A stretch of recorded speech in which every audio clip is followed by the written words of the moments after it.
دین اسلام امت اسلامیہ کو اور امت مسلمہ کو ایک برادری قرار دیتا۔ جو بھی آخری نبی پر ایمان لے کے آتے ہیں اور انہیں اپنا پیغمبر مانتے ہیں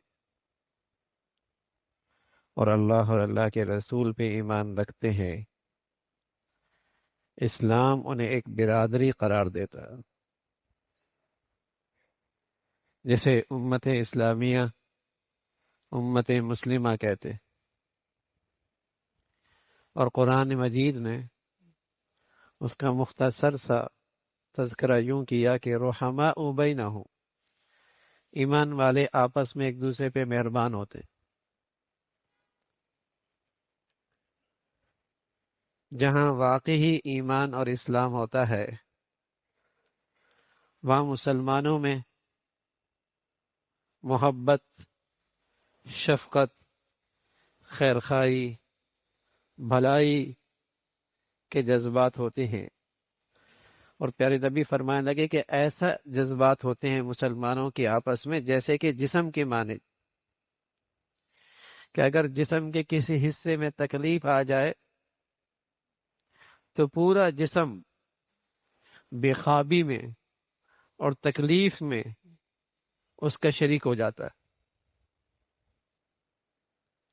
جیسے جسم کے کسی حصے میں درد ہو تو پورے جسم اس کا ساتھ دیتا ہے، اس تکلیف میں، اس بخار میں، اس بے خوابی میں۔ تو پیارے رسول صلی اللہ علیہ وسلم فرمانے لگے تری المؤمنین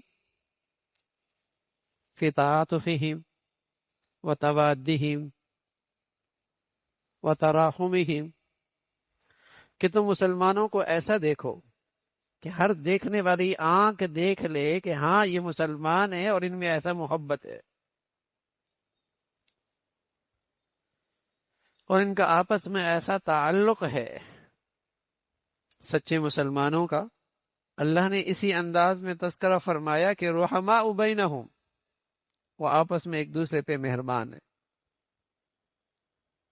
کہاں مسلمانوں کا یہ منظرنامہ اور کہاں آج مسلمانوں کی حالت، کتنا فاصلہ ہے۔ سچ یہ ہے کہ جہاں ایمان کی حقیقت ہوتی ہے اور اسلام اپنی روح کے ساتھ ہوتا ہے تو وہاں پھر وطنیت کے بت حائل نہیں ہوتے، لسانیت کے بت حائل نہیں ہوتے، عصبیت کی گندگی نہیں ہوتی، فرقہ واریت کی سیاہی نہیں ہوتی، پھر وہ ایمان کی حرارت اور اسلام کا رشتہ ہر چیز پہ بالا تر ہوتا ہے۔ لیکن جب وہ ایمان دلوں سے نکل جائے تو پھر وہاں وطنیت آتی ہے، قومیت آتی ہے، عصبیت آتی ہے اور فرقہ واریت آتی ہے، اور پھر یہ مسلمان بہم دست گریبان نظر آتا ہے، بلکہ ایک فیشن سا بن گیا ہے، ایک فیشن سا بن گیا ہے۔ بدقسمتی ہے کہ مسلمانوں کو برا کہو اور غیر مسلموں کے گن گاؤ۔ یاد رکھیے یہ اسلام ہی ہے جو اقلیتوں کو تحفظ دیتا ہے، ان کی جان، مال، عزت، آبرو کو تحفظ دیتا ہے۔ اقلیتوں کے مذہب میں یہ نہیں ہے کہ وہ مسلمانوں کو تحفظ دیں۔ دنیا میں واحد ریاست یہودیت میں اسرائیل ہے، اور آج دنیا اس کا ظلم دیکھ رہی ہے، اس کی درندگی دنیا دیکھ رہی ہے۔ یہ اسلام ہی ہے جو اقلیت کو تحفظ دیتا ہے، اس کی جان، مال، عزت، آبرو۔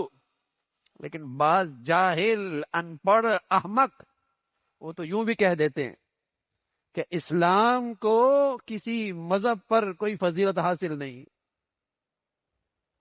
آپ کے ملک میں ایسے لوگ بھی ہیں اور بڑے عہدوں پر ہیں، وہ اقلیتوں کی حمایت میں اتنے آگے نکل جاتے ہیں کہ اسلام کی تعلیمات کا انکار، کہ اسلام کو کسی مذہب پر کوئی فضیلت حاصل نہیں، سارے مذاہب ایک جیسے ہیں، سارے ادیان ایک جیسے ہیں، ایسے احمق لوگ بھی موجود ہیں۔ اور وہ علل اعلان کہتے ہیں، اللہ کا اعلان ہے ان الدین عند اللہ الاسلام، نجات اور فلاح کا راستہ، انسانیت کی نجات کا راستہ صرف دین اسلام ہے، قیامت تک کے لیے ہے۔ اور میں عرض کر رہا ہوں یہ دین اسلام ہی ہے جو ہر قسم کے اقلیتوں کی جان مال عزت آبرو کی حفاظت کی بات کرتا،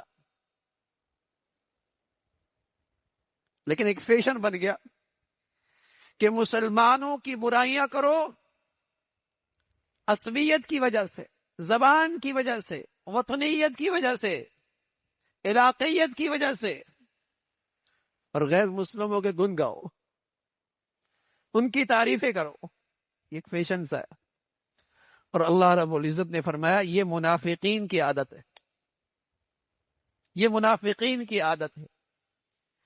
ایمان کا خاصہ یہ ہے، ایمان کا خاصہ یہ ہے، اذلۃ علی المؤمنین اعزۃ علی الکافرین، ایمان والوں کے لیے وہ نرم گوشہ رکھتے ہیں، اگر اختلاف ہو بھی جائے تو نوبت جھگڑے اور لڑائی تک نہیں جاتی،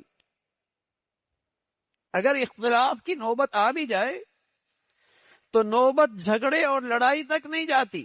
اعزۃ علی الکافرین، ہاں کافروں کے مقابلے میں بڑے مضبوط ہیں کہ کافر ان پہ قابو نہیں پا سکتے،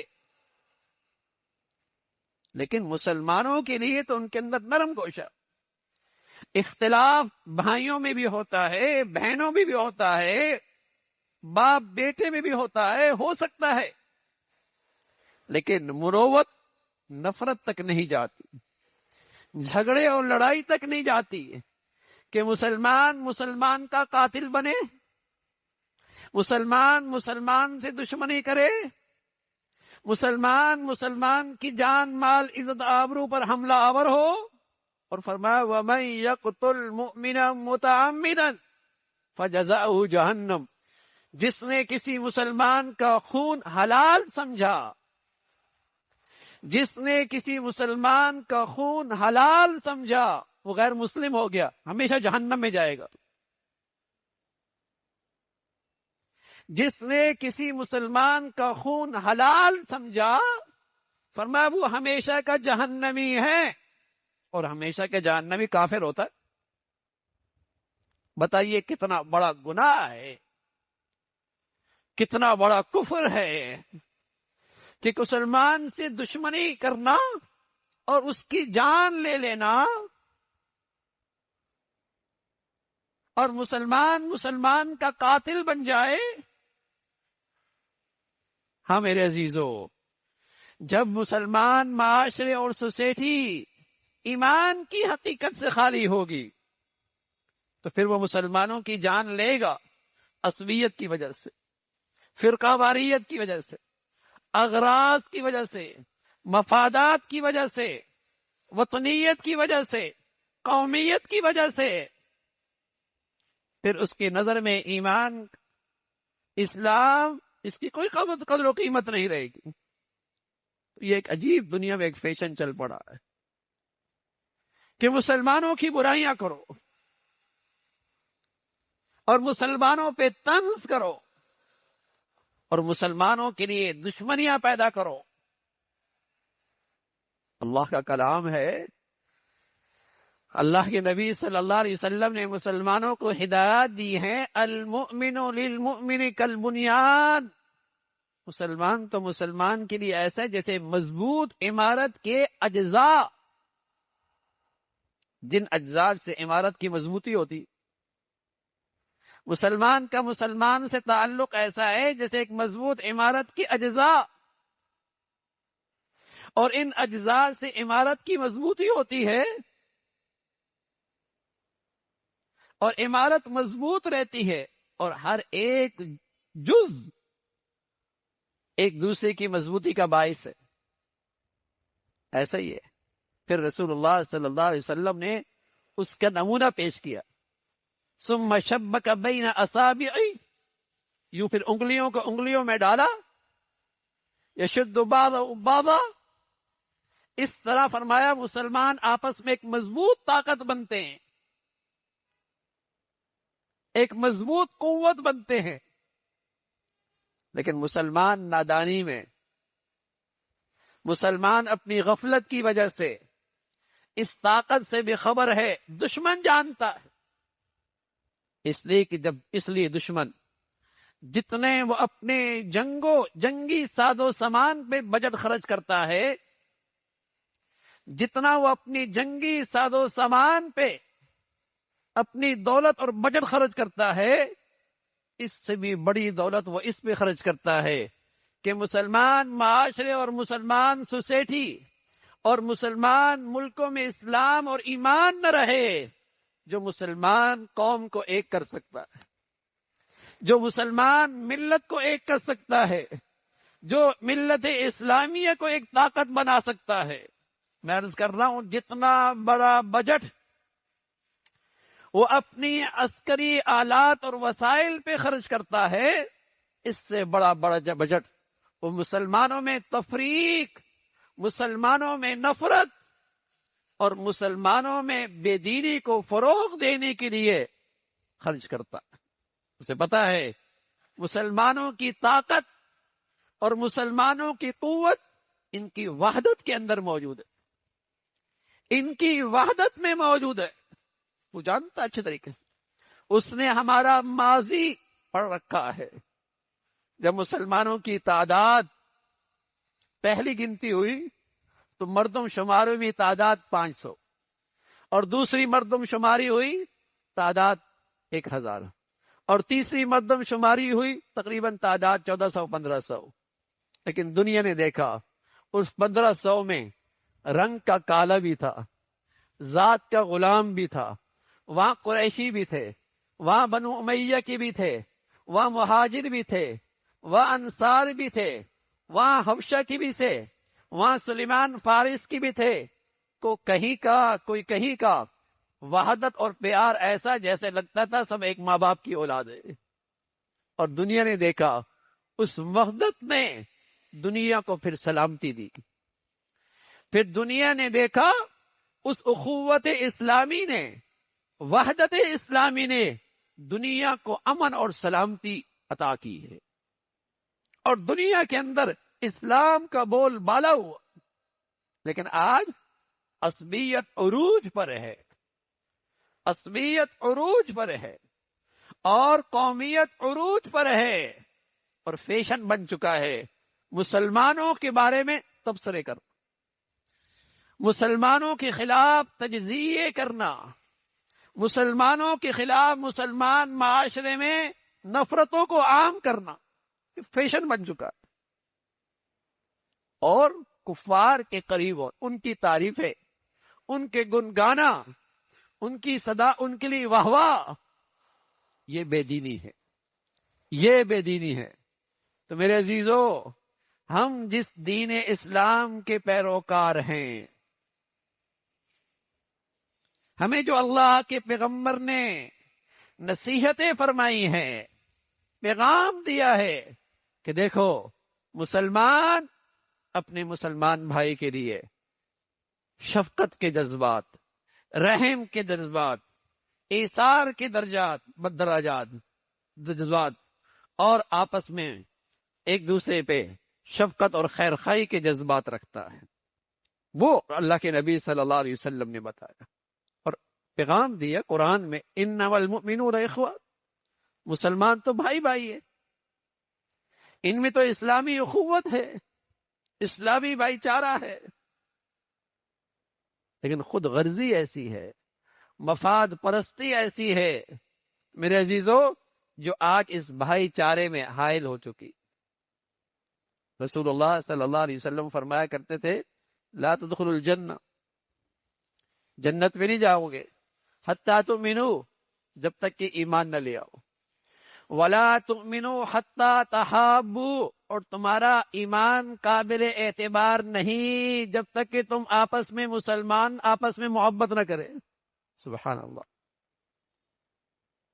صحت مند ایمان ہو اور مسلمانوں کے لیے ہمدردی کے جذبات نہ ہو، صحت مند اسلام ہو اور دنیا کے مسلمانوں کے لیے اس کے لیے درد اور تکلیف اس کے دل میں نہ ہو، ایسا نہیں ہو سکتا.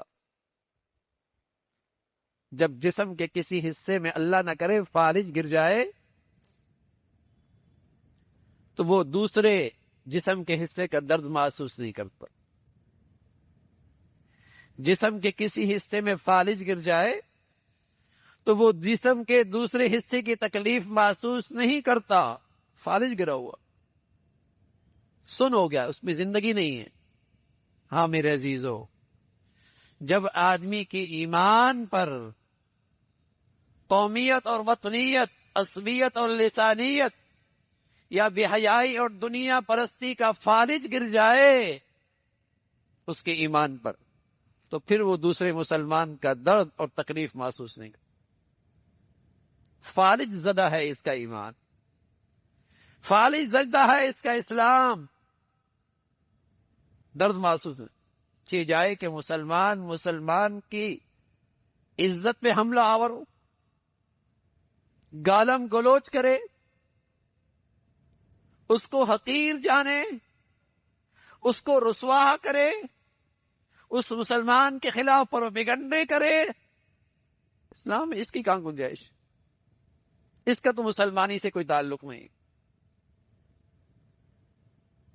اختلاف ہو سکتا ہے، نفرت نہیں ہو سکتی. اختلاف رائے ہو سکتی ہے لیکن ایک دوسرے کا جانی دشمن نہیں ہو سکتا، ایک دوسرے کا قاتل نہیں ہو سکتا، ایک دوسرے کی عزت پر حملہ آور نہیں ہو سکتا. اختلاف رائے ہو سکتا.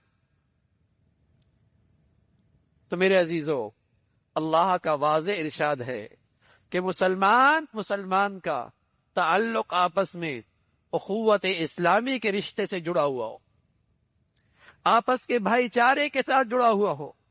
کبھی اس کی زبان سے کسی مسلمان کی برائی نہ ہو، زبان کی وجہ سے، قومیت کی وجہ سے، وطنیت کی وجہ سے زبان سے مسلمان کی برائی نہ ہو.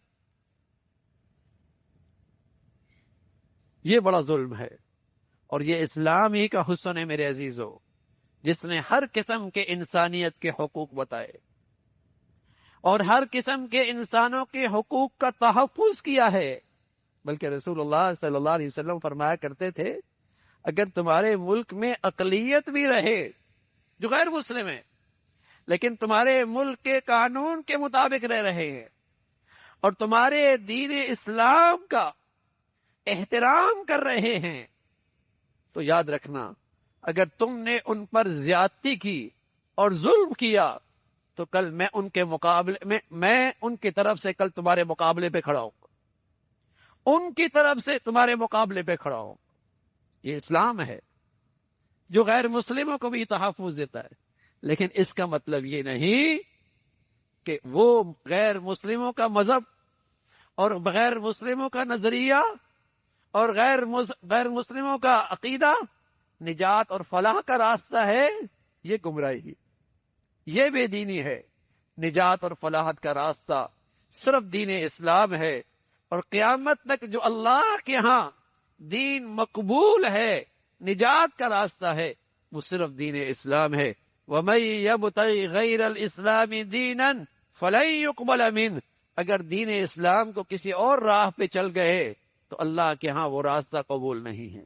اور حضرت عمر رضی اللہ تعالیٰ فرمایا کرتے تھے، اعزنا اللہ بالاسلام، ہمیں اللہ نے اسلام سے عزت دی، ہمیں اللہ نے اسلام سے عزت دی ہے.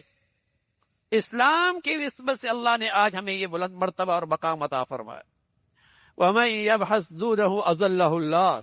جس نے کسی اور طریقہ زندگی میں، کسی اور تہذیب میں عزت اور فلاح چاہی، اللہ اسے ذلیل و رسوا کر دے گا. اللہ تعالی ہمیں نعمت اسلام کی قدر نصیب فرمائے، اور اس کے جو تقاضے ہیں اور اس کی جو آداب ہیں، اللہ اس کی زندگی میں رعایت رکھنے کی توفیق نصیب فرمائے. وآخر دعوانا الحمد للہ رب العالمین.